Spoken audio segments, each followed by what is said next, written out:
So hello everyone, welcome back to the channel Chalkboard. Without wasting our time, start our new chapter of class 10th SST book. Chapter number first, The Rise of Nationalism in Europe. तो basically बच्चा थोड़ा सा revision period चल रहा है, तो हम लोग ने सोचा कि क्यों ना कुछ वन शॉट के वीडियोस रिकॉर्ड करके रख दिए जाए ताकि आप लोग को पढ़ने में बहुत ही आसानी हो। ठीक, तो आज हम लोग स्टार्ट करने वाले हैं the rise of nationalism in Europe के चैप्टर को, जो कि आपके एग्जाम पॉइंट ऑफ व्यू से बहुत ही ज्यादा इंपॉर्टेंट है। यहाँ से क्वेश्चंस वगैरह आते ही आते हैं और यहाँ से बेसिकली कुछ ऐसे टॉपिक्स हैं जहां से long answer type of questions बन जाते हैं, मतलब 6 to 5 मार्क्स के क्वेश्चंस आराम से बन जाएंगे। ठीक है बच्चा, तो आज हम लोग स्टार्ट करने वाले हैं इस चैप्टर को, the rise of nationalism in Europe को। तो जल्दी से स्टार्ट करते हैं बिना टाइम को वेस्ट किए हम लोग। तो बेसिकली बच्चा पहली बात तो जो चैप्टर का नाम है ना, the rise of nationalism in Europe, chapter का नाम क्या है बच्चा पार्टी? चैप्टर का नाम क्या है यहाँ पे? The rise of nationalism in Europe, यही है हमारे चैप्टर का नाम। ठीक है, the rise of nationalism in Europe. ठीक, कि यूरोप में जो नेशनलिज्म की फीलिंग है वो किस तरीके से राइज हुई है, बेसिकली यही पढ़ना है हम लोग को इस पूरे चैप्टर में। और ये बहुत ही लॉन्ग चैप्टर है, बहुत ज्यादा कंफ्यूजिंग चैप्टर तो नहीं कह सकते, लेकिन इसको अगर कहानी के बेस्ड पे, हिस्ट्री ऑफ कोर्स हिस्ट्री है, तो इसको आप लोग को as a theory concept, as a कहानी के कॉन्सेप्ट के तौर पे पढ़ना होगा। ठीक, तो उतना मुश्किल नहीं है ये चैप्टर, लेकिन थोड़ा सा एज अ कंसंट्रेटेड माइंड पढ़ोगे तो आराम से ये हो जाएगा। ठीक, तो पहली बात तो क्या है कि the rise of nationalism Europe, किस तरीके से यूरोप में जो नेशनलिज्म की फीलिंग है ना, वो किस तरीके से राइज होना स्टार्ट हो गई। ठीक, तो पहली चीज तो ये बच्चा है कि आप लोग के बुक के फ्रंट पेज पे एक पिक्चर, एक इमेज दी होगी। ठीक है, एक इमेज दी है बच्चा आप लोग के बुक के फ्रंट पेज पे, जो कि है the dream of world wide democratic and social republics. उस इमेज को इस नाम से जाना जाता है। ठीक है, तो इस पूरे इमेज का नाम क्या है? The dream of world wide and democratic social republics, ये इस इमेज का नाम है। तो the pact between nations, a print prepared by Frederic Sorrieu in 1848। ये जो प्रिंट है बच्चा वो किसके थ्रू प्रिपेयर्ड किया गया है? फ्रेडरिक सूरियो के थ्रू। किसके थ्रू बच्चा प्रिपेयर्ड किया गया? फ्रेडरिक सूरियो के थ्रू। ये कौन थे? ये एक फ्रेंच आर्टिस्ट थे जिन्होंने एक 4 विजुअलाइजिंग अपने ड्रीम को, मतलब 4 प्रिंट को बनाया था, जिसमें से वो एक प्रिंट ये है। ठीक, इस प्रिंट को किसने बनाया? तो इस प्रिंट को बनाया है फ्रेडरिक सूरियो ने। फ्रेडरिक सूरियो कौन है बच्चा? Frederic Sorrieu a French artist. कब बनाया है फ्रेडरिक सूरियो इस प्रिंट को? तो 1848 में बनाए। ठीक, यहां से क्वेश्चंस बन सकता है मल्टीपल चॉइस क्वेश्चन कि फ्रेडरिक सूरियो कौन थे? तो फ्रेडरिक सूरियो थे फ्रेंच आर्टिस्ट। उन्होंने कब बनाया इस प्रिंट को? तो 1848। ईयर याद कर लेना, बेसिकली सभी को याद हो जाएगा। तो बेसिकली हिस्ट्री में जितने भी ईयर्स वगैरह होते हैं या फिर जितने भी नाम वगैरह होते हैं, वो बच्चों को याद करना बहुत ही मुश्किल होता है, तो थोड़ा सा उसको आप लोग मैनेज कर लेना, हो जाएगा याद। आई नो सब लोग कर ही लोगे याद। ठीक है, तो बेसिकली अगर बात करें तो जो इस पूरे के पूरे पिक्चर में बच्चा, इस पिक्चर को किसने बनाया? फ्रेडरिक सूरियो ने बनाया। कब बनाया? 1848 में बनाया। ठीक, इस पूरे पिक्चर का नाम क्या है? The dream of world wide democratic and social republics. तो इन 1848 जो फ्रेडरिक सूरियो थे, वो कौन थे? एक फ्रेंच आर्टिस्ट थे। फ्रेडरिक सूरियो कौन थे बच्चा पार्टी? एक फ्रेंच आर्टिस्ट थे। ठीक, जिन्होंने प्रिपेयर्ड किया series of 4 visualising his dreams. अपने ड्रीम्स को विजुअलाइज करके उन्होंने 4 सीरीज ड्रीम्स को प्रिपेयर्ड किया of a world map, of a world map up of democratic, ठीक, एंड सोशल रिपब्लिक्स। ठीक, नेक्स्ट क्या है? उनका first print of the show करता है यूरोप और अमेरिकन पीपल को। तो देखो बच्चे, ये जो प्रिंट है यहाँ पे ना, यहाँ पे आपको दिख रहा होगा, यहाँ पे क्या लिखा है? फ्रेटर्निटी लिखा है। ठीक, आपको इस प्रिंट में दिख रहा होगा, यहाँ पे क्या लिखा है बच्चा पार्टी? फ्रेटर्निटी लिखा है। फ्रेटर्निटी क्या होता है? फ्रेटर्निटी मतलब होता है बच्चा कि भाईचारा। फ्रेटर्निटी मतलब क्या होता है? भाईचारा। अब ये जो पिक्चर है उसको बनाने का मतलब क्या था? तो बेसिकली बच्चा जो फ्रेडरिक सूरियो थे ना, उन्होंने इस पिक्चर को प्रिंट किया 1848 में। ठीक, इसमें जितने भी मेन एंड वुमेन है ना, वो हर एक एजेस में, चाहे वो बच्चे हो, बूढ़े हो, एडल्ट हो, सारे एजेस के मेन एंड वुमेन ने एक लॉन्ग ट्रेन ऑफ मार्च निकाले हैं। ठीक, ये क्या है? एक लिबर्टी के इमेज को दिखाया गया। क्या? एक लिबर्टी के इमेज को दिखाया गया। लिबर्टी मतलब फ्रीडम, मतलब ये फुल ऑफ फुल ऐसा सेंस ऑफ माइंड था कि मोनार्की को हटा दो। मोनार्की क्या है? जो राजा प्रजा की चलती थी। ठीक, राजा जो बोल दिया वो होगा, बाकी प्रजा जो बोलेगी उसको, उसकी बात का कोई महत्व ही नहीं है। ठीक, तो सिर्फ और सिर्फ किसको सुनना? सिर्फ और सिर्फ राजा की बातों को सुनना। तो मोनार्की उसी को कहते हैं, मोनार्की सिस्टम। ठीक, तो इसमें यह था कि मोनार्की सिस्टम को हटा दो भाई, नेशनलिज्म की फीलिंग ला दो और लिबर्टी की फीलिंग ला दो, मतलब पूरे के पूरे मोनार्की सिस्टम को आप लोग एबॉलिश कर दो। ठीक, तो हर एजेस के मेन एंड वुमेन एक मार्च निकाले थे लॉन्ग ट्रेन का और ऑफर किए थे homage to the Statue of Liberty. As you would recall, artist of the time of French revolution prepared a liberty as female figure. ठीक, एक फीमेल फिगर को दर्शाते हुए उन्होंने लिबर्टी के फीलिंग को दिखाया। किसने? फ्रेंच आर्टिस्ट ने, फ्रेडरिक सूरियो ने। ठीक, और होमेज, उनका आदर सत्कार, होमेज एक मीनिंग है, बहुत सारे मीनिंग्स दिए होंगे। होमेज हो गया, फ्रेटर्निटी हो गई, तो फ्रेटर्निटी मतलब होता है भाईचारा और होमेज मतलब होता है आदर सत्कार देना। ठीक है, यहाँ पे ये सारी चीजें थी। आई होप किसी को कोई यहाँ तक कोई डाउट नहीं होगा, और कोई डाउट रेज हुआ होगा तो बच्चा कमेंट करके आप लोग पूछ लेना। ठीक, नेक्स्ट क्या है कि इन्होंने लिबर्टी के फीलिंग को पर्सोनिफाइड किया था। लिबर्टी मतलब क्या होता है? फ्रीडम देना, जो राजा की प्रजा को बाय बाय कह देना, और लिबर्टी का आदर सत्कार करना, मतलब लिबर्टी को आने देना, फ्रीडम को आने देना। ठीक, तो आपको दिख रहा होगा बच्चा कि पूरा जो क्राउन वगैरह है राजा का, यहाँ पे दिख रहा होगा ना आप लोग को पूरे पिक्चर में। यहाँ पे तो जो क्राउन रहता था, जो राजा महाराजा का क्राउन रहता था, उसको फेंक दिया गया है। ठीक, और छड़ी वगैरह जो थी राजा की, वो सारी चीजों को फेंक दिया गया है। ठीक, तो मतलब फुल ऑफ फुल है कि मोनार्की को बाय बाय कर दो और लिबर्टी के फीलिंग को लाओ, नेशनलिज्म के फीलिंग को लाओ यूरोप में। ठीक, तो बेसिकली ये था। तो एब्सोल्यूटिस्ट, यहाँ पे एक वर्ड आता है बच्चा, एब्सोल्यूटिस्ट। एब्सोल्यूटिस्ट मतलब क्या होता है कि जिसमें सिर्फ और सिर्फ मोनार्की की चलती है। किसकी चलती है बच्चा? पार्टी मोनार्की की, राजा महाराजाओं की बात मानी जाती है।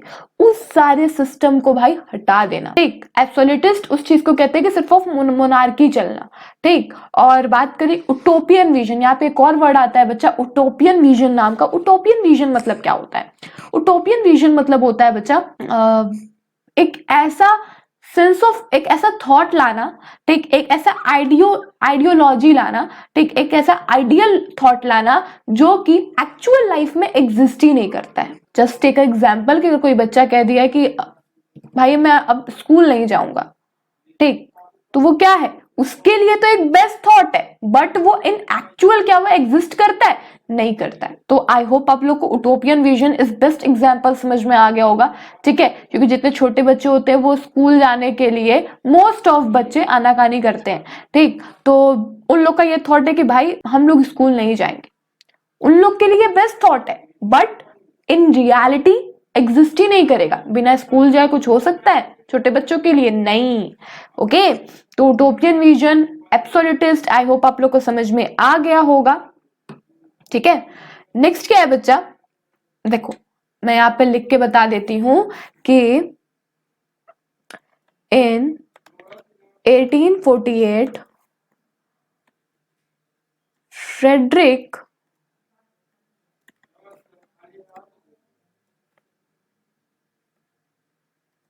सूरियो कौन थे? और फ्रेंच आर्टिस्ट थे। कौन थे बच्चा पार्टी? एक फ्रेंच आर्टिस्ट थे जिन्होंने प्रिपेयर्ड की थी अ सीरीज ऑफ 4 प्रिंट्स को विजुअलाइजिंग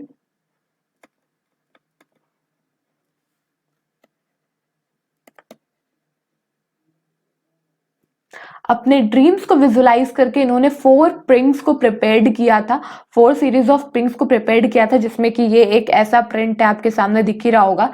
ठीक, of a world map world made up, sorry map नहीं, made up of democratic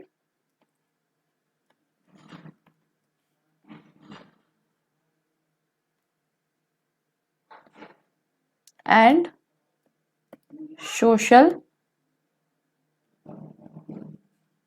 republics. ठीक है, the democratic and social republics के फीलिंग को दिखा के, ठीक, एब्सोल्यूट्स जैसे चीजों को हटा देना। तो बेसिकली उनके प्रिंट का नाम क्या था? Democratic and social republics. ठीक, तो इसमें बच्चा देखो यहां से क्वेश्चंस बनते हैं। क्वेश्चन मैंने भी जस्ट बताया कहां से बनते हैं, कि ये पूछ लिया जाएगा कि किस ईयर में इस प्रिंट को बनाया गया था। तो 1848 में। किसने बनाया था? तो फ्रेडरिक सूरियो नामक व्यक्ति ने बनाया था, जो कि एक फ्रेंच आर्टिस्ट था। ठीक, यहां से क्वेश्चंस आएंगे। बहुत सारे मेन एंड वुमेन एक लॉन्ग मार्च बनाए थे। ठीक, लॉन्ग ट्रेन बनाया था जिसमें कि वो मार्च कर रहे हैं। ठीक, तो बेसिकली इतनी सारी चीजें थी जो कि आपके टॉपिक से पूछी जाएंगी यहां से। ठीक, तो बच्चा leading the procession way the pass the statue of liberty are the united and Switzerland. ठीक, तो बेसिकली उस टाइम पे तो यूनाइटेड नेशन कौन था? स्विट्जरलैंड था। Which by this time were already nation states. उस टाइम में वो क्या था? स्विट्जरलैंड वगैरह ऑलरेडी एक नेशन स्टेट था। ठीक है बच्चा, तो identifiable by the revolutionary tricolor has just reached the statue. She is followed by the people of Germany bearing the black red flag, ठीक, and golden flag. तो बेसिकली बच्चा इन लोग के जो फ्लैग वगैरह लेके आपको दिख ही रहा होगा, बहुत सारे लोग हैं। ठीक, और बहुत अलग अलग जर्मनी के लोग भी हैं। तो लोग अपने अपने फ्लैग को, अपने अपने कल्चर को लेके एक लॉन्ग मार्च निकाले। क्या निकाले बच्चा? अपने अपने कल्चर को लेके वो एक लॉन्ग मार्च निकाले हैं। ठीक, इसमें क्या था ना कि इसमें जब जर्मन जो था, जब ये प्रिंट आपका 1848 में प्रिंट हुआ था, जब फ्रेडरिक सूरियो ने इस प्रिंट को बनाया था, तब German as a nation state, Germany जो था as a nation state exist ही नहीं करता था। ठीक है, तो Frederic Sorrieu created this image the German people does not exist as a united nation. जो भी जर्मन पीपल थे वो एज ए यूनाइटेड नेशन वहां पे एग्जिस्ट ही नहीं करते थे।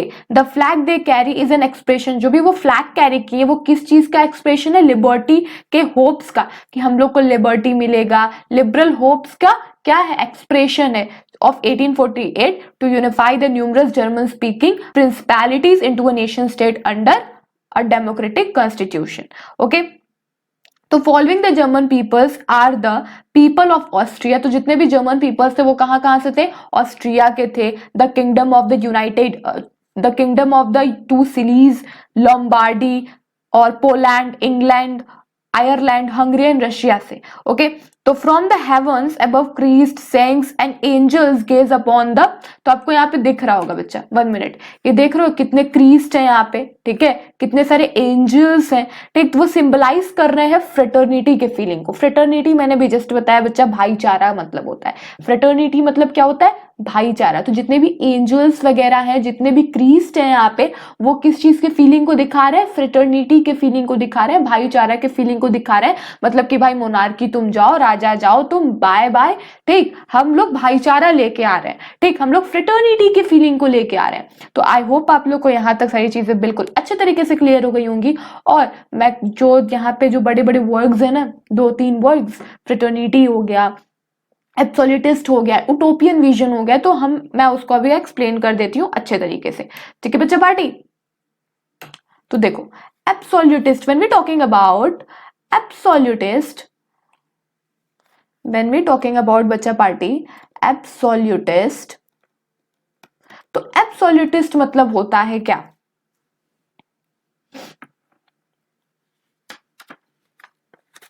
तो बच्चा एब्सोल्यूटिस्ट मतलब होता है लिटरली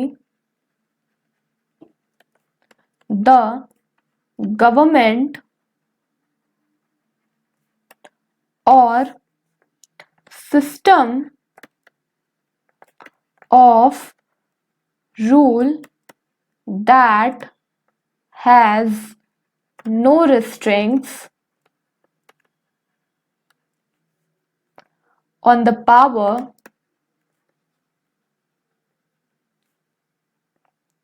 exercised। मोनार्की का सिस्टम चलना, जितने भी लोग हैं, जितने भी सिटीजन्स हैं, उनकी बात ही नहीं सुनना, सिर्फ अपना बात, राजा महाराजा सिर्फ अपना बात कहेंगे भाई, और प्रजा गई, उनको कुछ मतलब नहीं है प्रजा से, ठीक है।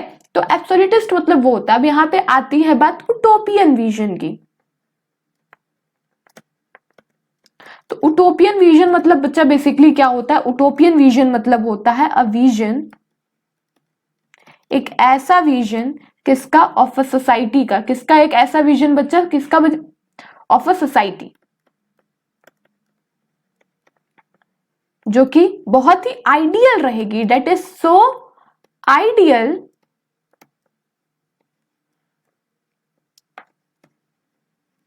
that it is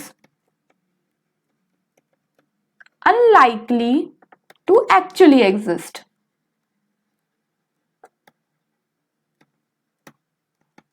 ठीक, बात आई अब फ्रेटर्निटी की। तो फ्रेटर्निटी मतलब होता है बच्चा पार्टी, भाईचारा। ठीक, ब्रदरहुड, भाईचारा बोल लो, ब्रदरहुड बोल लो। देखो बिल्कुल सही टाइम पे याद आया है ब्रदरहुड, ठीक है। ऐसे ही बहुत सारी चीज सही टाइम पे याद आए तो बहुत अच्छी बात है। चलो ठीक है, ये सब छोड़ो, फिर से मैं बता देती हूँ कि एब्सोल्यूटिस्ट क्या होता है कि लिटरली जो गवर्नमेंट होती है या फिर जो सिस्टम होता है रूल करने का, वो that has no restricts on power the exercised. Then क्या है उटोपियन विजन? क्या होता है? एक ऐसा विजन, ठीक, सोसाइटी का जो कि बहुत ही आइडियल है, बहुत ही अच्छा है, लेकिन वो एक्चुअली में एग्जिस्ट ही नहीं करता है। ठीक, फ्रेटर्निटी मतलब होता है भाईचारा, ब्रदरहुड। जितने भी एंजल्स, जितने भी क्रिस्ट है ना बच्चा, आपको उस पिक्चर में दिख रहे होंगे, उस प्रिंट, उस पिक्चर में, उस इमेज में, ठीक, कौन?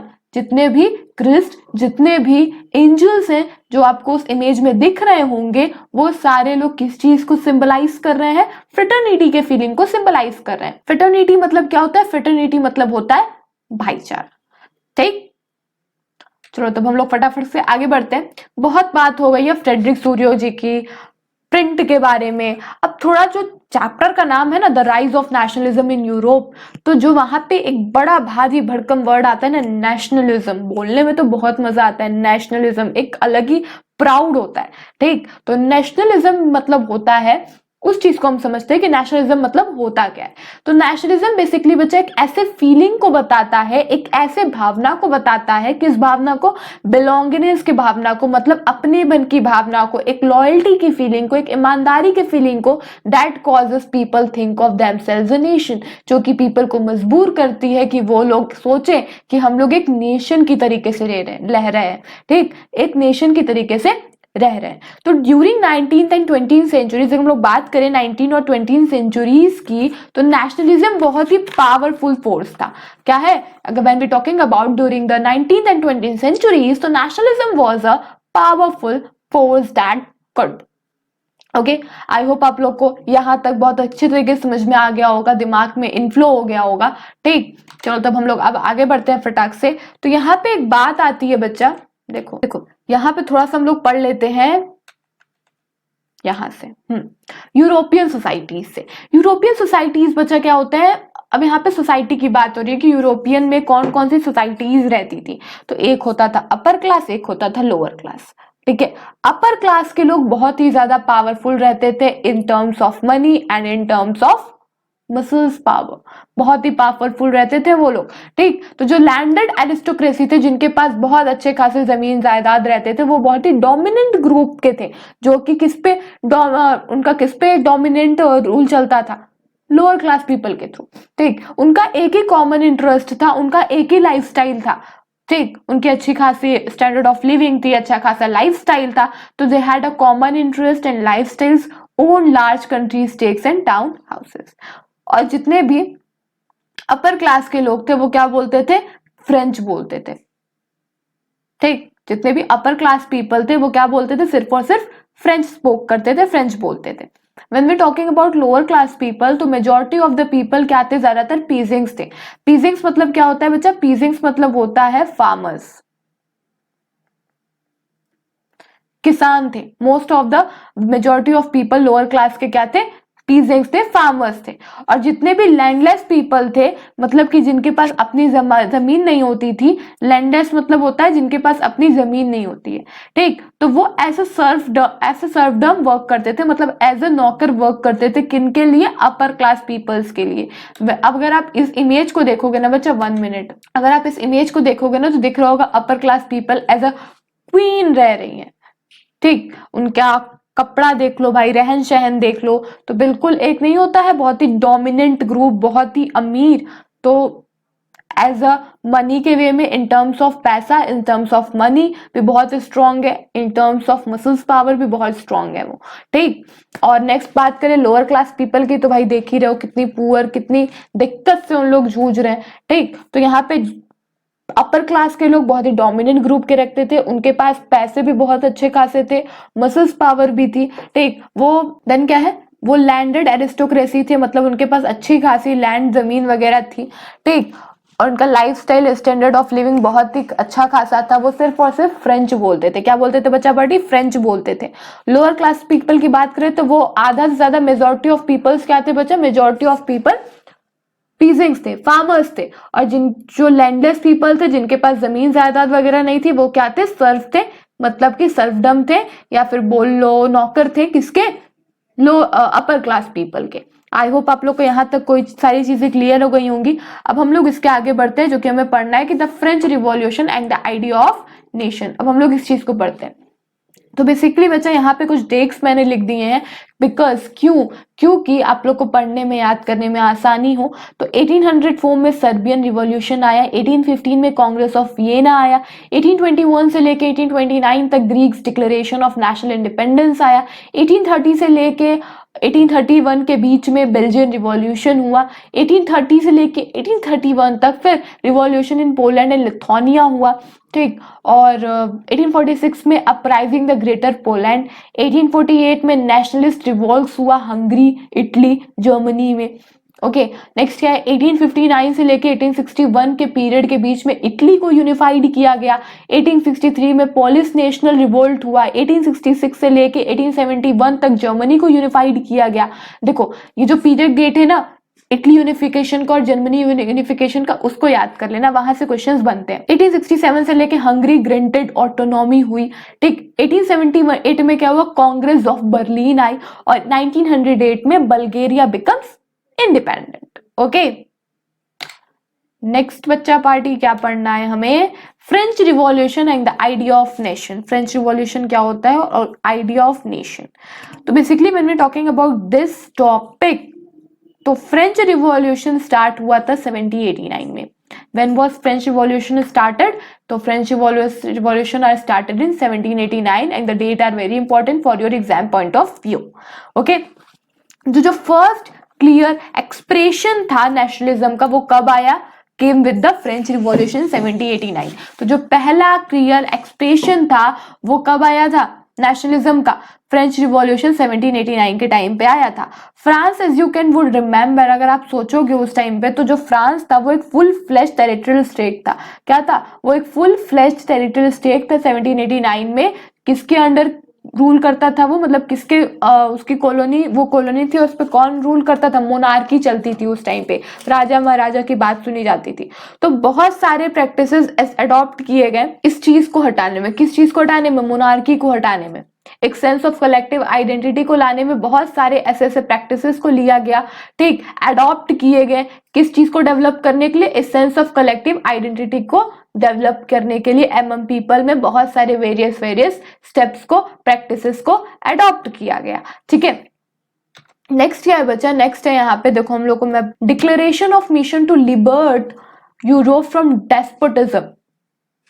मिशन क्या था कि भाई यूरोप को लिबर्टी दे दो। किस चीज से? डेस्पोटिज्म थे, ठीक। किस चीज से बच्चा? डेस्पोटिज्म थे, मोनार्की से यूरोप को क्या कर दो? लिबर्टी दे दो, उसे फ्रीडम दे दो।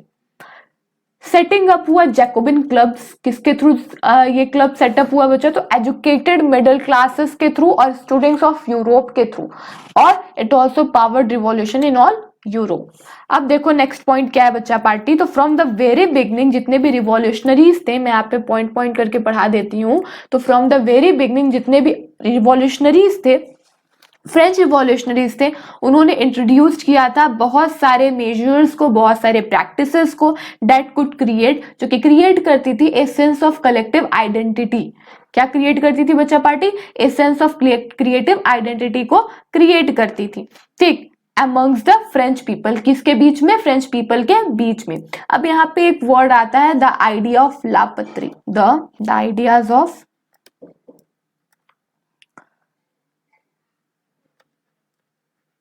लापत्री, जिसको कि हम लोग द फादरलैंड बोलते हैं। क्या बोलते हैं? The idea of the idea of la patrie को the fatherland, and the le citoyen को क्या बोलते हैं? The citizen. क्या बोलते हैं बच्चा पार्टी? सिटीजन बोलते हैं। emphasized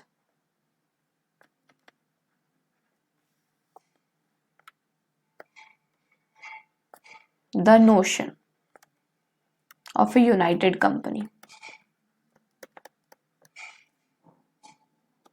sorry, community, not a company, community enjoying equal rights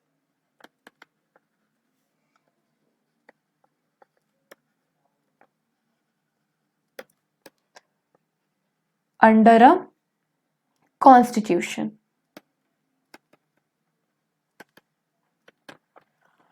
तो यहाँ पे आइडिया आया लापत्री, द आइडिया ऑफ लापत्री, जिसको कि हम लोग द फादरलैंड बोलते हैं, मतलब मोनार्की सिस्टम को हटा दो और अपने कंट्री को एज अ फादरलैंड मानो, ठीक है। और हम, ये हमारी धरती है, जैसे कि हमारे कंट्री में होता है, इंडिया में तो हम लोग क्या बोलते हैं? ये हमारी भारत माता है और हम उनके क्या है?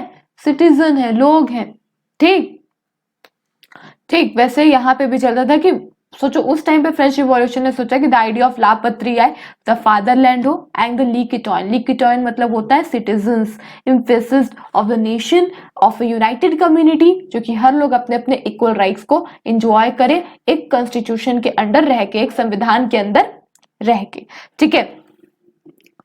तो इन सारी चीजों को करने के बाद एक न्यू फ्रेंच फ्लैग बनाया गया। क्या बनाया गया? A new French flag, the tricolor was chosen to replace the formal royal standard flag.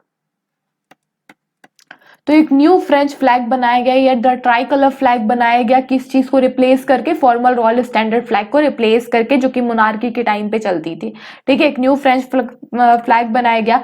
States general को क्या कर दिया गया? इलेक्ट कर दिया गया। देखो, the states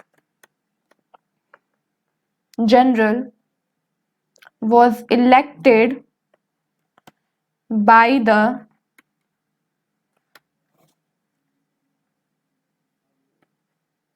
body of active citizens and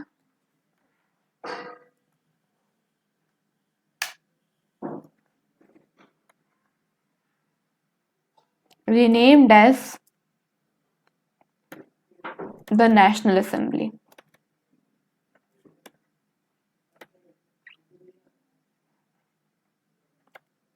ठीक, तो देखो स्टेट्स जनरल को इलेक्ट कर दिया गया बाय द एक्टिव सिटीजन्स के थ्रू, ठीक। और क्या ला दिया गया? नेशनल असेंबली ला दिया गया, जो कि खुद यूरोप के लोगों ने बनाई थी, ठीक। नए नए हाइम्स वगैरह कंपोज होना स्टार्ट हो गई, न्यू हाइम्स कंपोज हो गई, न्यू हाइम्स कंपोज हो गई, ठीक है। Oaths, various types of oaths लिए गए, टेक्स वेरियस ओथ्स। ओथ्स मतलब होता है नॉट खाने वाला ओट्स, एक ओथ्स, ओथ्स मतलब होता है प्रतिज्ञा, ठीक है, प्रतिज्ञा ली गई, ठीक, नए नए हाइम्स कंपोज हुए, प्रतिज्ञाएं ली गई। एंड मार्टायर्स,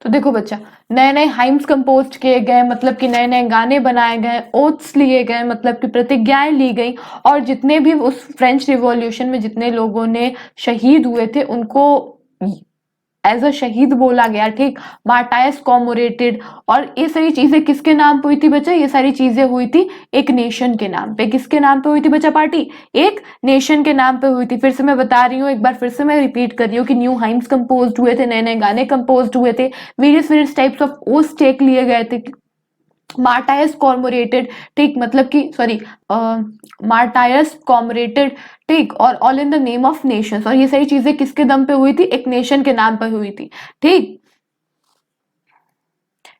नेक्स्ट क्या है? ए centralised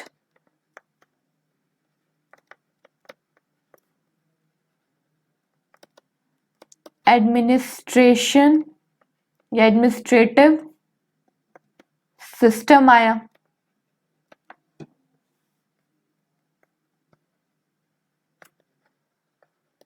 was put in place and it formulated uniform laws for all citizens.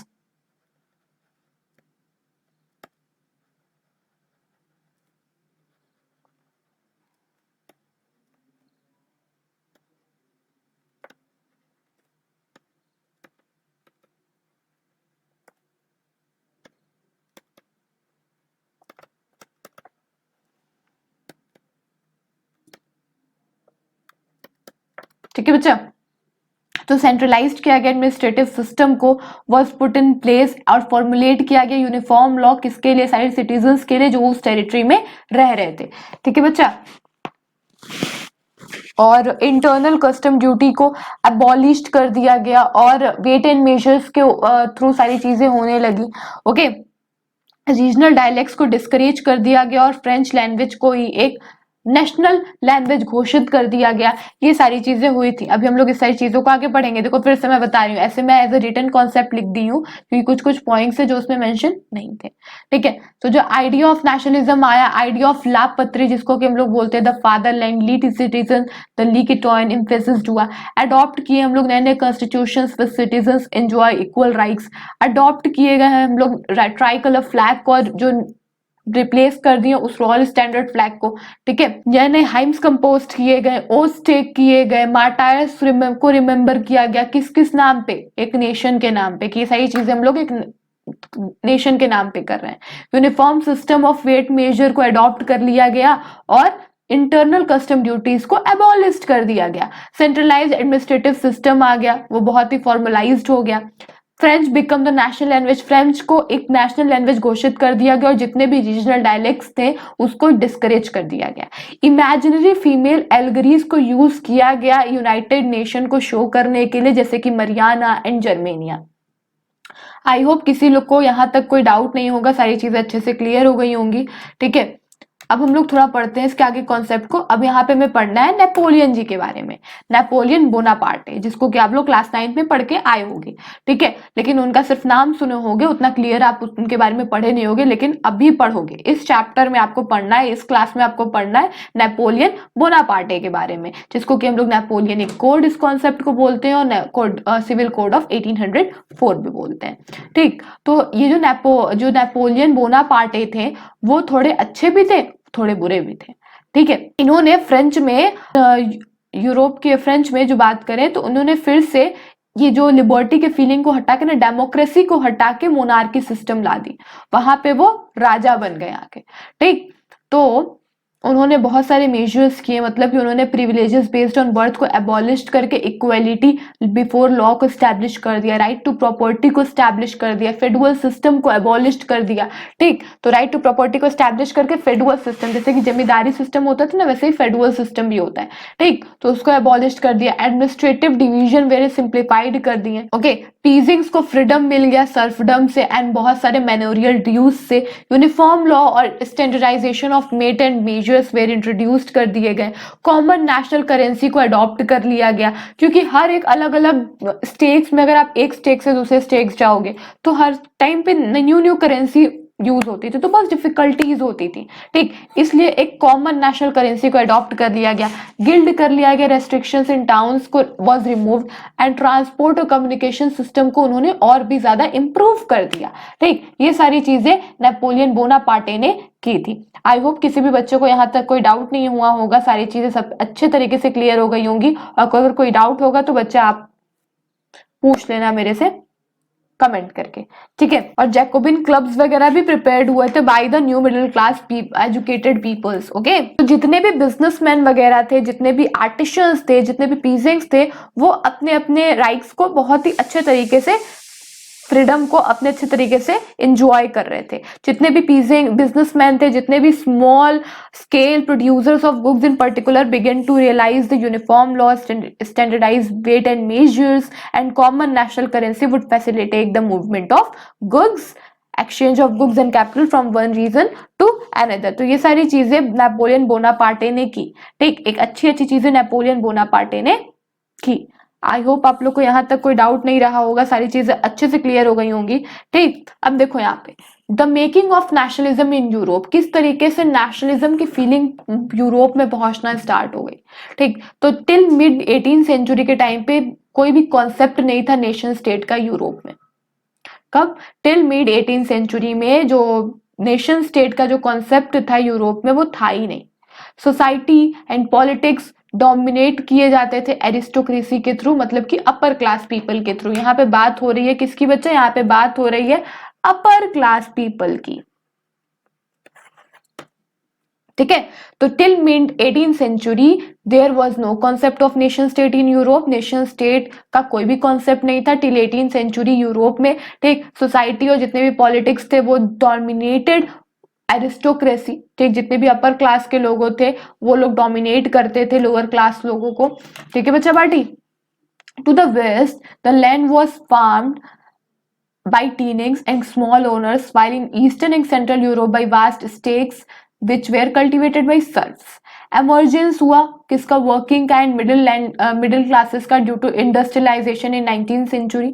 Educated और liberal middle class popularised abolition of aristocratic privileges. देखो, लिबरल नेशनलिज्म, यहाँ पे एक पॉलिटिकल स्फेयर की बात करें, इन इकोनॉमिक स्फेयर की बात करें, तो जब पॉलिटिकल स्फेयर की बात करेंगे तो गवर्नमेंट कंसेंट रहता था लोगों का। ठीक, और वही अगर बात करें इकोनॉमिक स्फेयर का तो फ्रीडम रहता था मार्केट में बहुत ज्यादा, कि आप ट्रांसपोर्ट करो, अपने एक्सचेंज करो गुड्स एंड सर्विसेज को, तो बहुत ही फ्रीडम रहता था। पॉलिटिकल स्फेयर में जो ऑटोक्रेसी था उसका एंड कर दिया गया था, और इकोनॉमिक स्फेयर में क्या था कि रिमूवल हो गया था स्टेट इम्पोज रेस्ट्रिक्शंस। जो भी रेस्ट्रिक्शंस इम्पोज की गई थी गुड्स एंड सर्विसेज के मूवमेंट पे, वो सारी चीजों को रिमूव कर दिया गया था। पॉलिटिकल स्फेयर में अडॉप्ट किया गया था कॉन्स्टिट्यूशंस को, संविधान को, और एबॉलिश कर दी गई थी प्रॉपर्टी राइट को। ठीक, in economic sphere in 1834 custom union Zollverein को फॉर्म कर दिया गया। Then in political sphere equality before law को लाया गया। ठीक, इन इकोनॉमिक स्फेयर की बात करें तो union abolish tariff barriers and reduce the number of currencies from 230 to 2 states. Okay, तो ये सारी चीजें यहाँ पे हम लोगों ने स्टडी कर ली है। न्यू कंजर्वेटिज्म आफ्टर 1815, ये क्या होता है भाई? न्यू कंजर्वेटिज्म का मतलब क्या होता है? तो after defeat of Napoleon European governments, जैसे ही नेपोलियन हार गए, उनकी गवर्नमेंट हार गई, वे driven by a spirit of conservatism. Conservatism की फीलिंग आ गई कि जो भी लिबर्टी को फीलिंग को नहीं मानते थे। Okay, Britain, Russia, Prussia and Austria drew up treaty of Vienna. उन्होंने क्या बनाया? एक ट्रीटी ऑफ वियना बनाया। क्या बनाया बच्चा पार्टी? एक ट्रीटी ऑफ वियना। कंजर्वेटिज्म क्या होता है बच्चा? कंजर्वेटिज्म मतलब होता है एक ऐसी पॉलिटिकल फिलॉसफी जो कि सिर्फ और सिर्फ इंपॉर्टेंस दे ट्रेडिशंस को, जो कि स्टैब्लिश्ड इंस्टीट्यूशंस और कस्टम्स, और प्रेफर करना है gradual development to quick change. जो भी अच्छी सारी चीजें थी वो रहेंगी, लेकिन कुछ क्विक क्विक चेंजेस आएंगे। ओके, तो जैसे ही नेपोलियन बोनापार्टे हार गए, ठीक, उनकी गवर्नमेंट हारी, तो कंजर्वेटिज्म की फीलिंग आने लगी लोगों के अंदर। ठीक, ब्रिटेन और रशिया और पर्शियन और ऑस्ट्रिया के लोगों ने एक ट्रीटी ऑफ वियना को साइन किया 1815 में। इसका मेन मोटिव यही था कि जो चेंजेस नेपोलियन ने किए थे वो क्या होगा, मोनार्की में फिर से रीस्टोर कर दिया जाएगा। ओके, नेक्स्ट क्या है बच्चा पार्टी? नेक्स्ट देखो, प्रोविजन क्या था ट्रिटी ऑफ वियना का आने का? तो रिस्टोरेशन हो जाएगा बर्बन डायनेस्टी का, टेरिटरीज जो भी एक्वायर की होंगी नेपोलियन ने वो फिर से मिल जाएंगी। Okay, prevented French expansion in future, Austria को कंट्रोल करेगा कौन? Northern Italy. Italy, take Prussian as given territories on its western bound border including Saxony, और no change in German confederation of 39 states. German confederation में कोई भी change नहीं होगा उनके 39 स्टेट्स में। रशिया को क्या मिल जाएगा? पोलैंड मिल जाएगा। ये सारा प्रोविजन था ट्रीटी ऑफ वियना का। कब आई थी? 1815 में आई थी treaty of Vienna. The date are very important. तो बेसिकली बच्चा फिर से हम लोग स्टार्ट करते हैं। यहाँ पे द रिवॉल्यूशनरीज लिखा है। तो जब स्टैब्लिशमेंट हुआ सीक्रेट सोसाइटीज का, और जो स्टैब्लिशमेंट हुआ सीक्रेट सोसाइटीज का to spread the idea of nationalism और अपोज करना कंजर्वेटिज्म को। देखो यहाँ पे कंजर्वेटिज्म की फीलिंग को बहुत ज्यादा फैलाया गया। ठीक है, पहली चीज तो ये हम लोगों ने भी जस्ट पढ़ के आया हम लोगों ने। ठीक है, तो वन शॉट है बच्चा, तो थोड़ा हम लोग ने इस चैप्टर को बहुत ही डिटेल भी मैंने पढ़ाया है आप लोग को, थोड़ा शॉर्ट में पढ़ा रही हूँ मैं। ठीक है, क्योंकि आगे हम लोग को क्वेश्चंस भी सॉल्व करने हैं बेसिकली। तो बेसिकली बच्चा यहाँ पे हम लोग को क्या पढ़ना है? यहाँ पे हम लोग को स्टडी करना है किस कॉन्सेप्ट को? द रिवॉल्यूशनरीज को। जब स्टैब्लिशमेंट, यहाँ पे जितने भी सीक्रेट सोसाइटीज का यहाँ पे बात आती है कि आखिर स्टैब्लिशमेंट हुआ क्यों। ठीक, तो किस चीज के फीलिंग को स्प्रेड करने के लिए स्टैब्लिशमेंट हुआ सीक्रेट सोसाइटीज का? तो जो नेशनलिज्म की फीलिंग है ना, उस चीज को स्प्रेड करने के लिए सीक्रेट सोसाइटी का स्टैब्लिशमेंट हुआ। और किस चीज को अपोज करने के लिए? कंजर्वेटिज्म की फीलिंग को अपोज करने के लिए। तो फिर से मैं बता देती हूँ कि स्टैब्लिशमेंट ऑफ सीक्रेट सोसाइटी का स्टैब्लिशमेंट करने के लिए स्प्रेड हुआ था idea of nationalism, and oppose किया गया था कंजर्वेटिज्म की फीलिंग को। Giuseppe Mazzini. Now we are talking about the person who name are Giuseppe Mazzini. Giuseppe Mazzini कौन थे भाई? तो Giuseppe Mazzini थे, Giuseppe Mazzini कब पैदा हुए थे? बॉर्न हुए थे गेनोआ में 1807 में। कब बॉर्न हुए थे? 1807 में गेनोआ में बॉर्न हुए थे। तो Mazzini viewed nation states to be necessary and opposed monarchy. Giuseppe Mazzini जो थे ना, उनको क्या करना था? नेशन स्टेट्स को लाना था, और जो मोनार्की का सिस्टम है, जो राजा महाराजाओं का सिस्टम है, उस चीज को अपोज करके चलना था। ठीक है, inspired other secret society in Germany, France, Switzerland, Poland. Giuseppe Mazzini join one such society as Carbonari. तो इनके बारे में थोड़ा सा हम लोग स्टडी कर लेते हैं, जिनका नाम है Giuseppe Mazzini।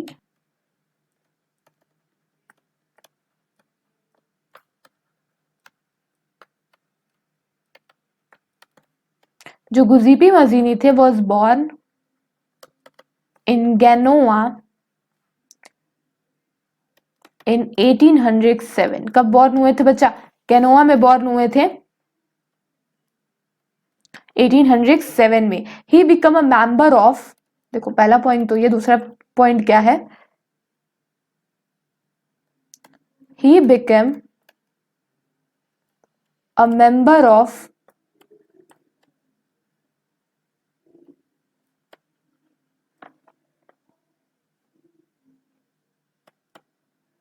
सीक्रेट सोसाइटी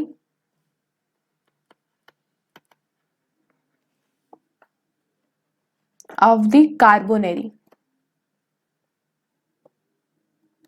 ठीक, ये मेंबर हुए थे सीक्रेट सोसाइटी के Carbonari as a young man के तौर पे। When we talking about him as a young man of, देखो यहाँ पे 1 मिनट,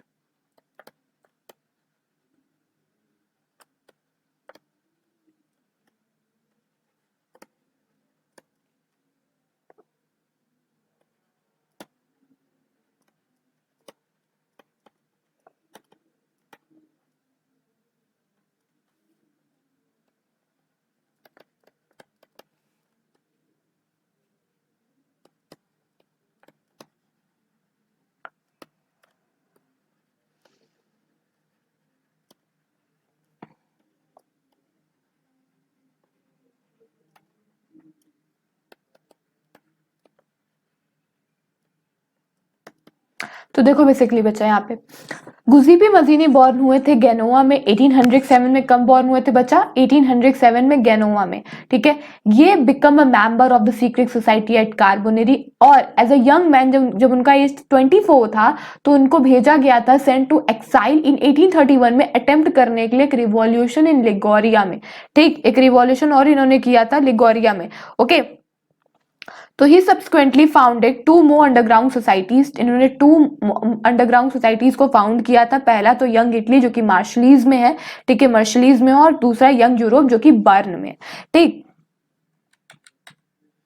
तो लेटर ही स्टैब्लिश 2 मोर सीक्रेट सोसाइटी, जैसे कि मैंने अभी जस्ट बताया कि जल्दी इन्होंने एस्टैब्लिश किया था 2 मोर सीक्रेट सोसाइटीज को। पहला तो यंग इटली है जो कि है मार्शलीज में, और दूसरा है यंग यूरोप जो कि बर्न में है, ठीक। Conservative threatened by his move.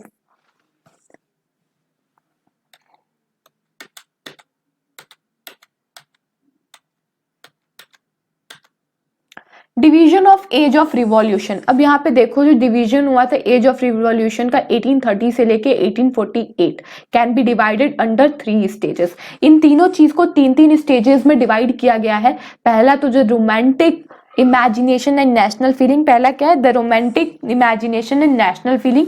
दूसरा है hunger, hardship and popular revolt, and 1848 the revolution of the liberals. इन सारी चीजों में इसको किया गया है। यूज ऑफ कल्चर, इन सारे कल्चर का यूज किया गया है क्रिएट करने में आइडिया ऑफ नेशन का, ठीक। रोमांटिक आर्टिस्ट हो गए, जितने भी पोएट्स थे, generally criticize the glorification of reasoning science. वो फोकस करते थे इंस्टेड एन इमोशन पे, इंस्टीट्यूशन पे और माइस्टिकल फीलिंग्स पे, ठीक। यूज्ड आर्ट पोर्ट्री स्टोरीज, इन लोग यूज करते थे आर्ट पोर्ट्री स्टोरीज को, म्यूजिक्स को, नेशनलिस्ट फीलिंग को शेप करने में। कलेक्ट करते थे बहुत सारे फोक लोर्स, स्प्रेड करने में नेशनलिज्म के फीलिंग को, even among illiterates. Language also played a vital role, language बहुत ज्यादा विटल रोल प्ले करता है इसमें। फॉर एग्जाम्पल जो भी हम लोग यूज कर रहे हैं पोलिश लैंग्वेज पोलैंड में, वो कहाँ से आया? वो एक सिंबल है स्ट्रगल अगेंस्ट रशियन डोमिनेंस। तो लैंग्वेज भी एक विटल रोल प्ले करता है बच्चा, ठीक है। विटल मतलब इंपॉर्टेंट होता है। तो देखो Polish, polonaise, Polish mazurka, the Grimm brothers and Gottfried हर्डर।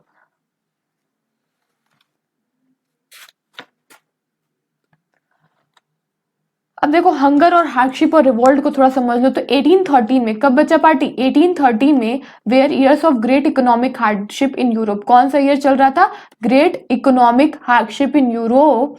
जो first half of the 19th century saw an enormous increase population all over Europe. जो पहला first and half 19th century में था, तो उस टाइम क्या हो रहा था बच्चा? दिख रहा था कि किस तरीके से यूरोप की जो पॉपुलेशन है, इनॉर्मस पॉपुलेशन किस तरीके से इंक्रीज हो रही है।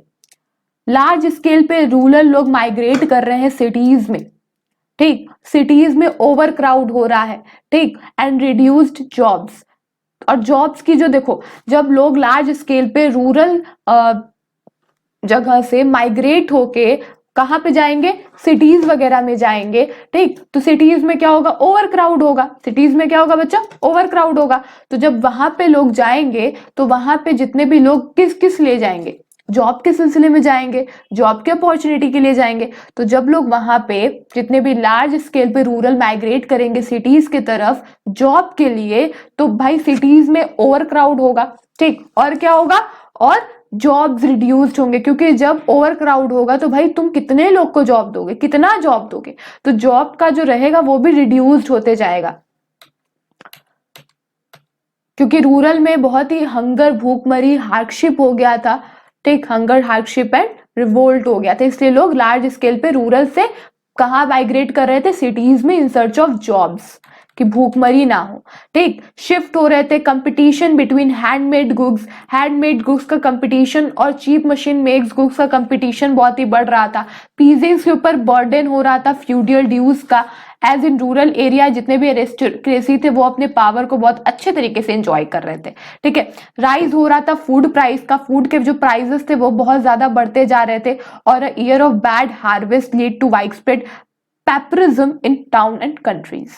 पीजेंट्स जितने थे, जितने भी फार्मर्स थे, जितने भी वीवर्स थे, वो रिवोल्ट कर रहे थे। Louis Philippe was forced to flee.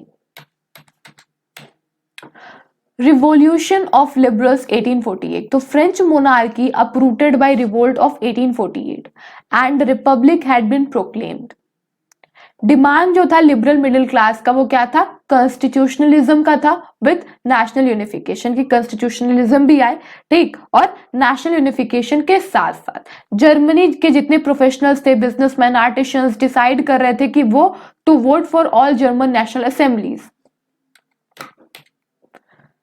The revolution, 1 minute, अब यहाँ पे आया फ्रैंकफर्ट पार्लियामेंट का बात। इन्होंने organized in church of saint Paul constitutions was drafted for a German nation, और इसके हेडेड कौन थे? By a monarchy subject to a parliament. Offer करते थे क्राउन किसको? फ्राइडरिच को, William fourth king of Prussia. इन्होंने रिजेक्ट कर दिया ज्वाइन करने से अदर मोनार्क्स को, और अपोज कर दिया गया इलेक्टेड असेंबली को।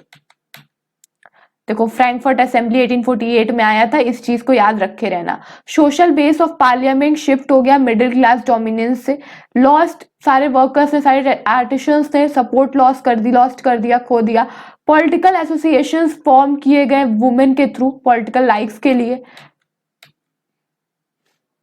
Conservative forces suppressed liberals, fearing future revolutions monarchs introduced changes, और serfdom and bounded labor abolished। जो serfdom और bounded labor था ना, उसको abolished कर दिया गया।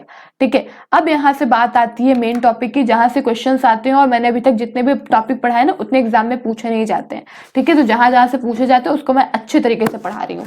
यहाँ पे बात हो रही है यूनिफिकेशन ऑफ जर्मनी की।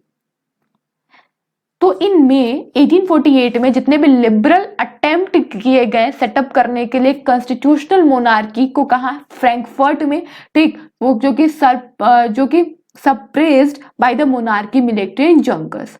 After the failure of German national assemblies, German national assembly के फेलियर के बाद जो पर्शियन के चीफ मिनिस्टर थे, जिनका नाम था ओटो वन बिस्मार्क, उन्होंने एक टेक किया, एक लीड लिया कि भाई अब मैं जर्मन यूनिफिकेशन का स्टार्ट करूंगा। जर्मन यूनिफिकेशन किसने स्टार्ट किया था? Persian chief minister auto von Bismarck ने स्टार्ट किया था। दिमाग में अपने ये अच्छे से डाल लेना, ठीक है। तो इन 1848 लिबरल अटेम्प्ट किए गए सेटअप करने के लिए कॉन्स्टिट्यूशनल मोनार्की एट फ्रैंकफर्ट में, जो कि suppressed by the monarchy military and junkers. After the failure of German national assemblies, German national assembly के फेलियर के बाद Persian chief minister auto von Bismarck ने कहा कि मैं अब जर्मन यूनिफिकेशन करूंगा, मैं उस चीज को लीड करूंगा, ठीक है।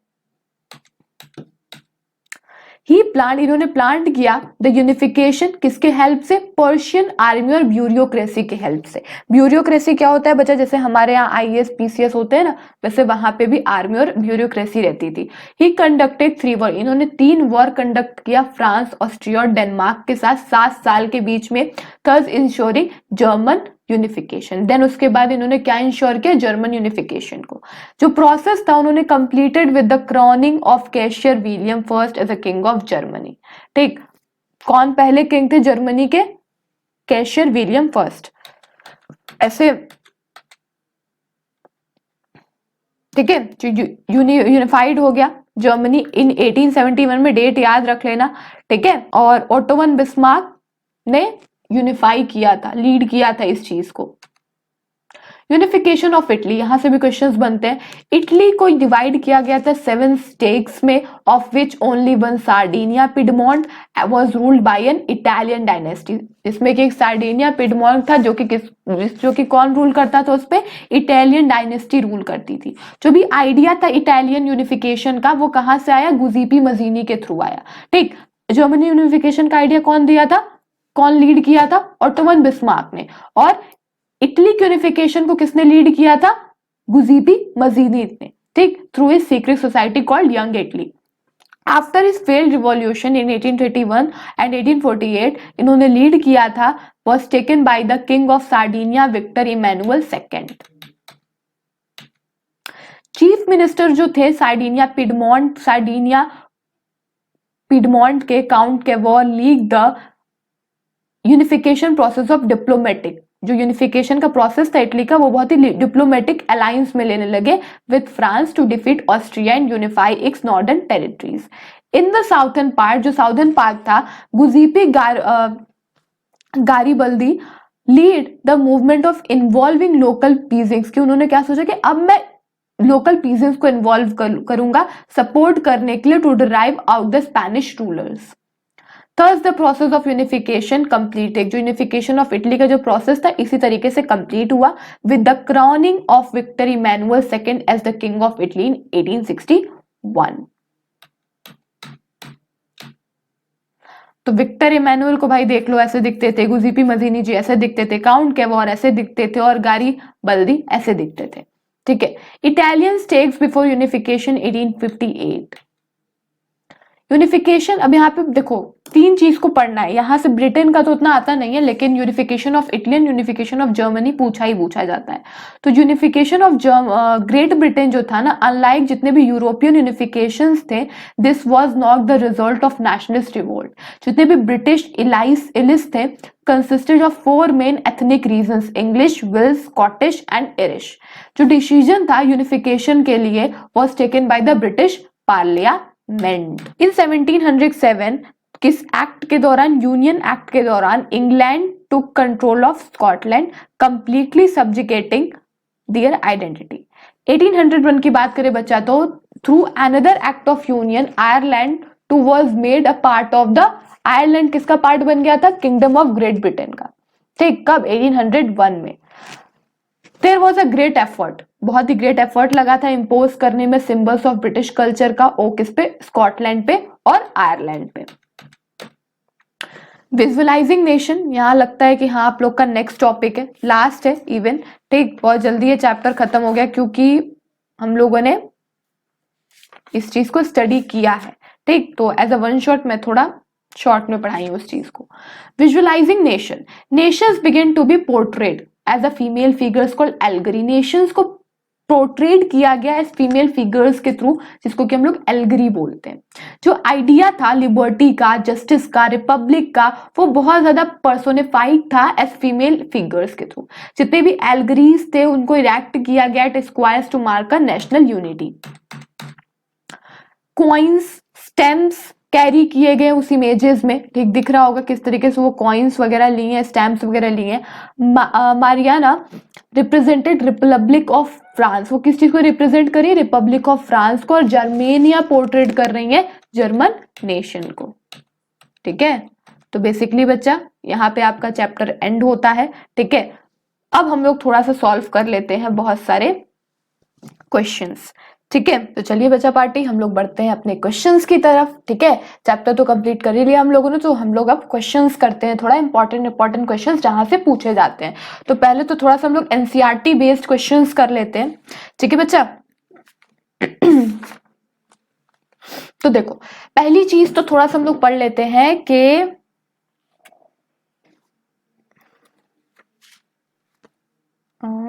1 मिनट।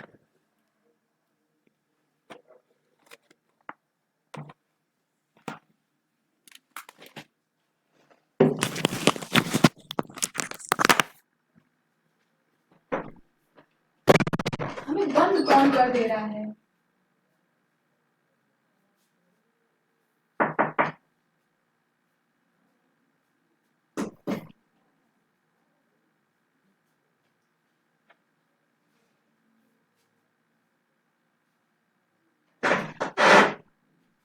बंद काहे कर दे रहे हैं आप लोग?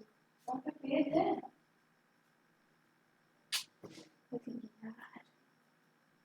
ये इधर आने लगा इसके बाद नहीं है पिछवा कहाँ था।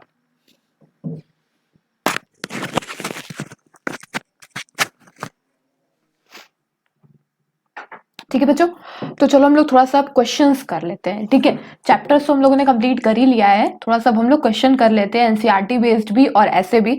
ठीक है, तो थोड़ा सा हम लोग 2 नंबर के क्वेश्चंस जो पूछे जाते हैं ना बच्चा, तो वो चीज हम लोग कर लेते हैं 2 नंबर के क्वेश्चंस। तो चलो हम लोग करते हैं 2 नंबर के क्वेश्चंस यहाँ से। ठीक है,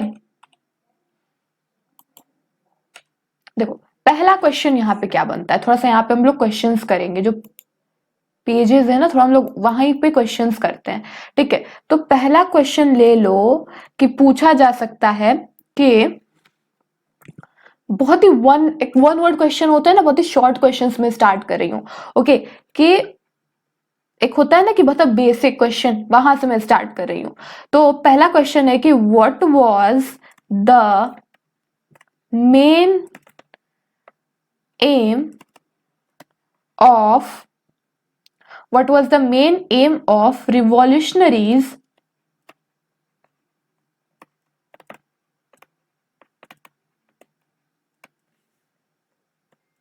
to oppose monarchical, देखो यहाँ पे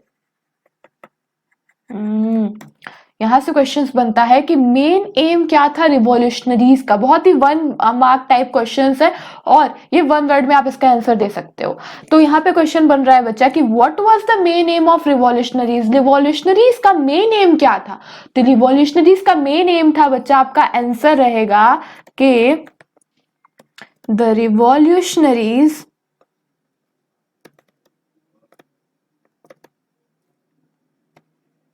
main aim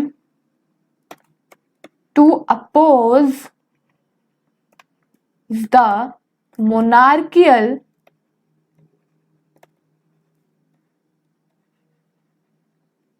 form of government. तो बच्चा बाटी बेसिकली जो मेन एम था रिवॉल्यूशनरीज का वो क्या था, जो मेन एम था रिवॉल्यूशनरीज का वो था कि वो चाहते थे कि जो मोनार्कल फॉर्म ऑफ गवर्नमेंट है ना उसको वो अपोज कर दे और लिबरलिज्म की फीलिंग को हम लोग ला दे, लिबर्टी को ला दे, फ्रीडम को ला दे। जो राजा महाराजाओं की जो ये सही चीजें चलती थी मोनार्कल फॉर्म ऑफ गवर्नमेंट उसको हम लोग हटा दे, बाय बाय कर दे, ठीक है। तो आपको दिख भी रहा होगा कि जिस तरीके से सारे ages of man and women जिस तरीके से मार्च निकाले थे एक लॉन्ग ट्रेन का, उसमें वो क्या कर रहे हैं, उसमें वो लिबर्टी के फीलिंग को दर्शा रहे हैं कि भाई लिबर्टी के फीलिंग आए, थ्रू द फीमेल एल्गरी के थ्रू वो शो कर रहे हैं लिबर्टी के फीलिंग को, ठीक, फ्रेटर्निटी की फीलिंग आए, ठीक। जितने भी क्रीज जितने भी एंजल्स है वो क्या दिखा रहे हैं, जितने भी क्रीज जितने भी एंजल्स दिखा रहे हैं बच्चा फ्रेटर्निटी के फीलिंग को, मतलब भाईचारा के फीलिंग को, ब्रदरहुड को, ठीक। तो वो सारे रिवॉल्यूशनरीज का मेन एम था कि वो अपोज करना चाहते थे मोनार्कियल फॉर्म ऑफ गवर्नमेंट को, ठीक। किस चीज को अपोज करना चाहते थे, मोनार्कियल फॉर्म ऑफ गवर्नमेंट को, ओके बच्चा। अब देखो नेक्स्ट क्वेश्चन है हमारे पास, दूसरा क्वेश्चन क्या है, देखो जल्दी जल्दी क्वेश्चन हम लोग कर रहे हैं। नेक्स्ट क्वेश्चन है कि what was the main aim of what was the main aim of the French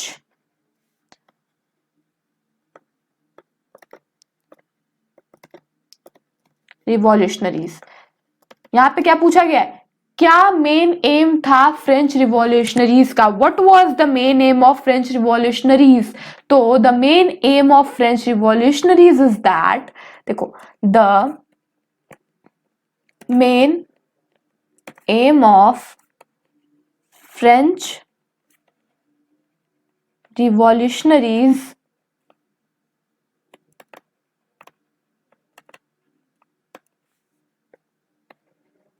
was to create a sense of collective identity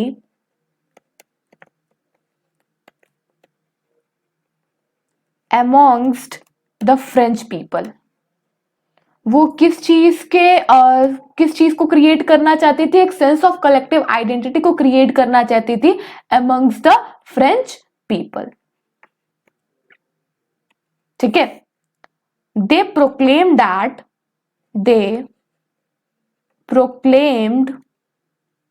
that it was the people who would constitute the nation state, जो कि क्या चाहते थे, एक nation state को constitute करना चाहते थे, ठीक। STATE। ओके, तो देखो यहाँ पे क्या पूछा गया बच्चा पार्ट, यहाँ पे पूछा गया है कि जितने भी रिवॉल्यूशनरीज थे, जितने भी फ्रेंच रिवॉल्यूशनरीज थे, उनका मेन एम क्या था। तो जितने भी फ्रेंच रिवॉल्यूशनरीज थे उनका मेन एम था क्रिएट करना एक सेंस ऑफ कलेक्टिव आइडेंटिटी को, किसके बीच, फ्रेंच पीपल के बीच में। वो ऐसा प्रोक्लेम करते थे, they proclaim that it was people, हम लोग वो पीपल है जो एक नेशन स्टेट को कंस्टिट्यूट करना चाहते हैं। ठीक, सेकंड क्वेश्चन भी मैंने बता दिया, एक बार फिर मैं इसका मतलब बता देती हूँ कि जितने भी फ्रेंच रिवॉल्यूशनरीज थे उनका मेन एम क्या था। The main aim of French revolutionaries, वो क्रिएट करना चाहते थे सेंस ऑफ कलेक्टिव आइडेंटिटी को फ्रेंच पीपल के बीच में, और वो प्रोक्लेम करते थे कि हम लोग वो पीपल है जो कि नेशन स्टेट को कंस्टिट्यूट करना चाहते हैं। They proclaim that it was the people who would constitute the nation state. ठीक है बच्चा पार्टी, आई होप यहां तक सारी चीजें क्लियर हो गई होंगी, किसी को कोई डाउट नहीं होगा। ठीक, क्या वो सेंस ऑफ क्रिएट करना चाहते थे कलेक्टिव आइडेंटिटी को, तो पहला क्या था कि द आइडिया ऑफ ला पत्री, द फादरलैंड एंड द ली किटॉन द सिटीजन्स, उस चीज को लाना चाहते थे। ठीक, हम लोगों ने आगे स्टडी किया है वो सारी चीजें।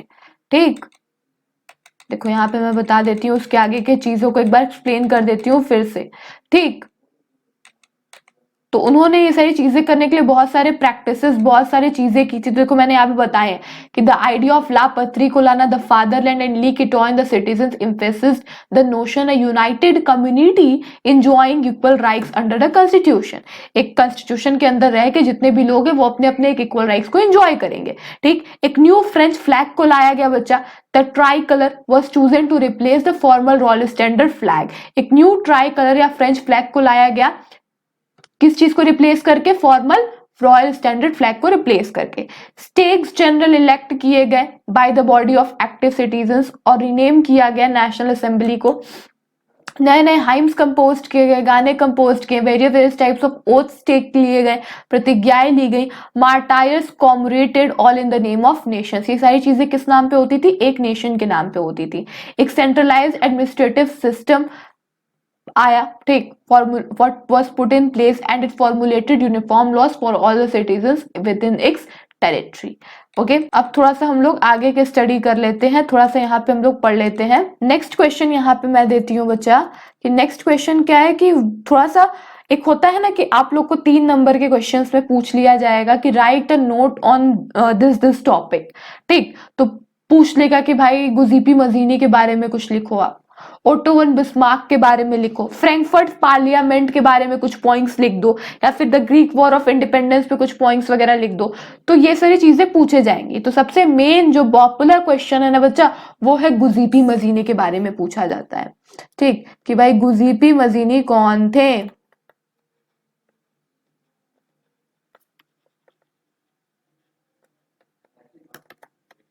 ठीक, तो चलो ठीक है, थोड़ा सा हम लोग गुजीपी मजीनी के बारे में पढ़ लेते हैं कि गुजीपी मजीनी जी कौन थे। ठीक है,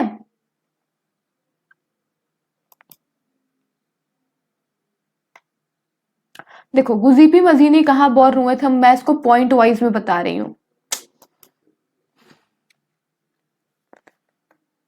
देखो question number 3, who is Giuseppe मजीनी, आखिर ये गुजीपी मजीनी थे कौन। ठीक है, तो यहाँ पे आंसर लिख लो कि गुजीपी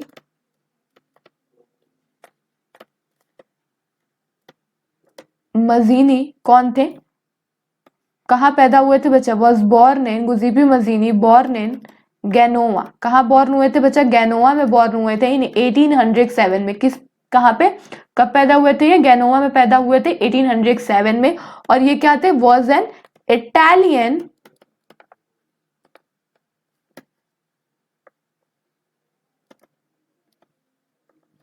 ठीक, गुजीपी मजीनी बॉर्न कहाँ हुए थे, गैनोवा में बॉर्न हुए थे, कब, 1807 में। और वो क्या थे, एक इटालियन रिवॉल्यूशनरीज थे। क्या थे बच्चा, एक इटालियन रिवॉल्यूशनरीज थे। और ये किस चीज के मेंबर थे, देखो पहला पॉइंट तो ये हो गया create. Next point is that कि he was a member of the secret society of the Carbonari. और ये कहाँ के मेंबर थे? एक सीक्रेट सोसाइटी के मेंबर थे। किस चीज के सीक्रेट सोसाइटी के? कार्बोनेरी सीक्रेट सोसाइटी के मेंबर थे।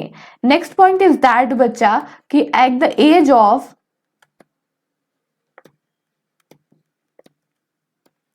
he was sent into exile in 1831। इनको कहाँ भेजा गया? एक्साइल भेजा गया। किस चीज के लिए? For attempting revolution in Liguria. ठीक, तीन तीन पॉइंट्स बन गए। पहला तो ये 3 नंबर के क्वेश्चंस में आएगा तो 3 points is enough for you. ठीक, फॉर एग्जामिनर, ठीक, फॉर एग्जाम। ठीक, तो this 3 points are enough for your exam. तो अगर 3 नंबर के क्वेश्चन में आएगा तब। ठीक, तो देखो क्या है, पहला पॉइंट क्या है कि गुजीपी मजीनी बॉर्न हुए थे, पैदा हुए थे गेनोआ में। कब? 1807 में। और वो एक इटालियन रिवॉल्यूशनरी थे। अगर कोई पूछेगा आपसे कि who is Giuseppe Mazzini in 1 mark questions, अगर 1 मार्क के क्वेश्चंस में आ गया कि हु इज गुजीपी मजीनी, तो तुरंत बोलना Giuseppe Mazzini was an Italian revolutionary. Okay, ये मेंबर थे सीक्रेट सोसाइटी के कार्बोनेरिया में। ठीक, और इनका एज क्या था? एट द एज ऑफ 24 में इनको भेजा गया था एक्साइल में 1831 में। ठीक, किस चीज को अटेम्प्ट करने के लिए? रिवॉल्यूशन को अटेम्प्ट करने के लिए। कहां पे? लिगेरिया में। ओके, आई होप यहां तक सारी चीजें सभी को क्लियर हो गई होंगी।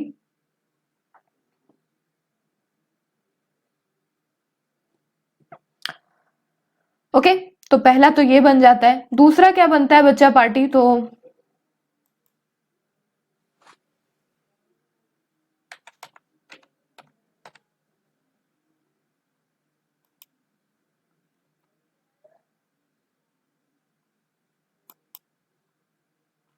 देखो, ये क्वेश्चन हो गया यहाँ पे हमारे पास। ठीक है, क्या क्वेश्चन हो गया? आई होप आप लोग को यहाँ तक समझ में आ गया। अभी तक हम लोगों ने 3 क्वेश्चंस को कर लिया है।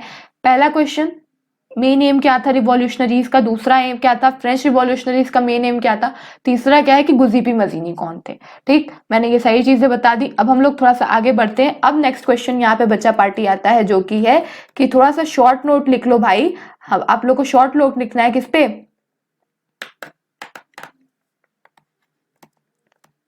फोर्थ पे आता है। किस पे शॉर्ट नोट लिखना है? फ्रैंकफर्ट। फ्रैंकफर्ट पार्लियामेंट पे राइट शॉर्ट नोट। ठीक, right short note on Frankfurt parliament. तो चलो ठीक है, हम लोग इस पे भी शॉर्ट नोट थोड़ा सा लिख लेते हैं। ठीक है, तो जो बच्चा फ्रैंकफर्ट पार्लियामेंट था ना, वो मीटिंग था किसका? जर्मन पॉलिटिकल लीडर्स का। ठीक, तो देखो, Frankfurt parliament was convened on May 1848। The Frankfurt parliament was convened on May in 18 May 1848 in the Church of St. Paul। ठीक, इन फ्रैंकफर्ट। ठीक, तो जो फ्रैंकफर्ट पार्लियामेंट था वो कब कन्वे हुआ, कब आया? तो 18 मई को आया 1848 में। किसके चर्च में? Church of saint Paul in Frankfurt, Germany. और ये किसके थ्रू बना था? इट वॉज मेड बाय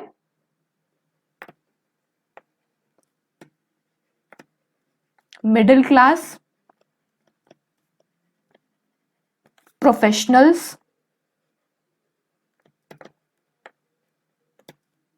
जितने भी बिजनेसमैन लोग हैं, एंड आर्टिशियंस के थ्रू।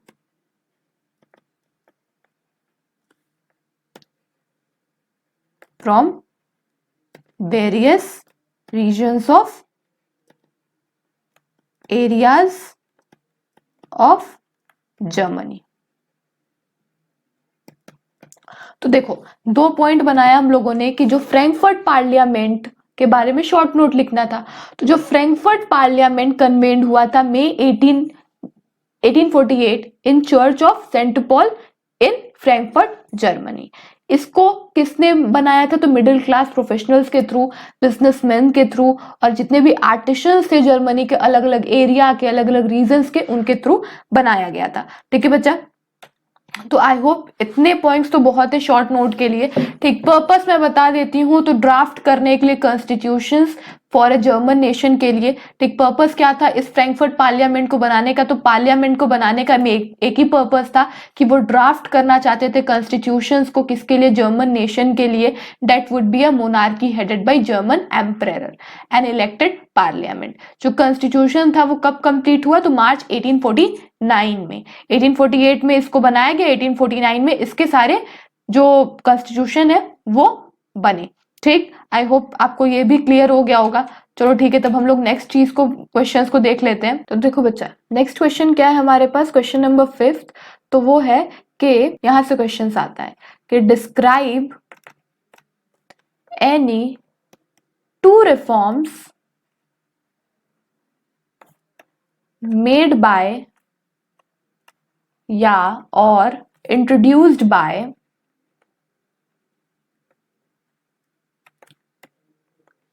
Napoleon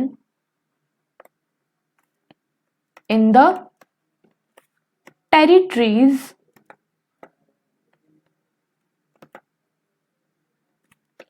he conquered। ठीक, तो यहाँ पे क्या है कि टू रिफॉर्म्स को इंट्रोड्यूस्ड करना है जो भी नेपोलियन बोनापार्टे ने टेरिटरीज में कंक्योर्ड किए थे। ठीक है, तो उस चीज को हम लोग को स्टडी करना है बच्चा पार्टी। तो चलो हम लोग इस क्वेश्चंस को कर लेते हैं फटाक से। फिर से लिखना पड़ेगा, चलो कोई नहीं। 5th क्वेश्चन क्या बनता है कि what, sorry, describe the any two reforms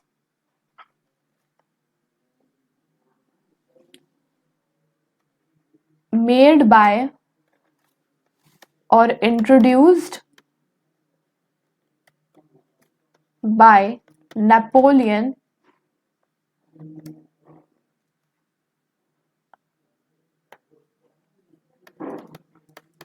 in the territories he conquered। तो बेसिकली क्वेश्चन क्या कहता है कि डिस्क्राइब करना है किसी टू रिफॉर्म्स को, चेंजेस को, जो कि नेपोलियन बोनापार्टे ने इंट्रोड्यूस्ड किया या मेड किया जिस भी टेरिटरीज में वो थे, ही कंक्योर्ड। तो पहला पॉइंट तो ये बनता है कि उन्होंने नेपोलियनिक कोड, जिसको कि हम लोग द सिविल कोड बोलते हैं 1804 का,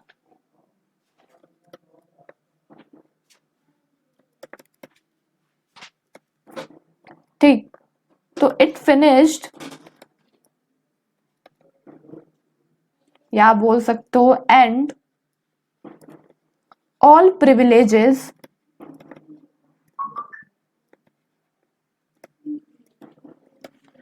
based on birth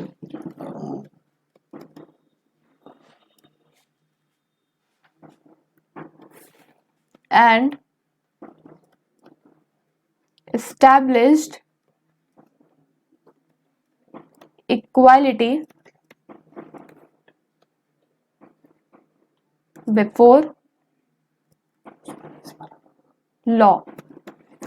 ठीक, वो क्या किया कि जो नेपोलियनिक कोड था, ठीक, उन्होंने फिनिश्ड किया, एंड किया, जो all privileges based on birth था ना, उनको वो फिनिश कर दिया उन्होंने, नेपोलियन बोनापार्टे ने, और इस्टेब्लिश कर दिया इक्वालिटी बिफोर लॉ को। ठीक, एक पॉइंट तो हमारे पास ये आ गया बच्चा पार्टी। और क्या किया इन्होंने?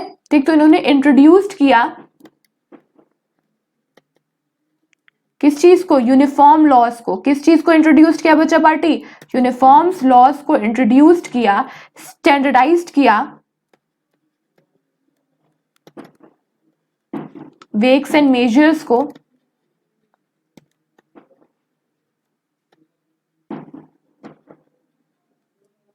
And common national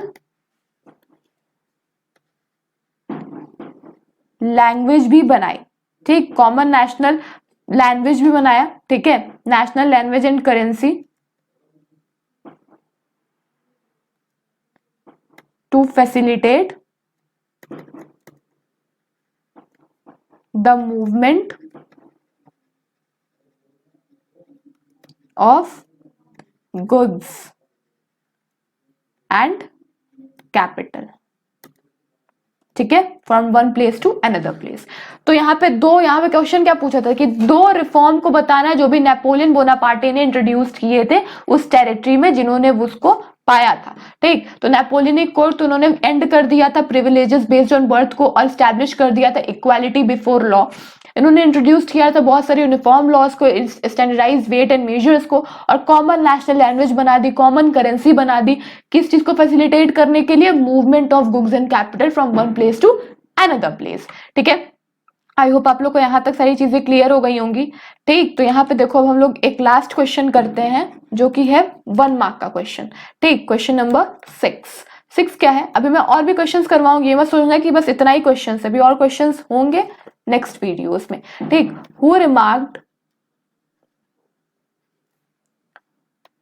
when France sneezes the rest of Europe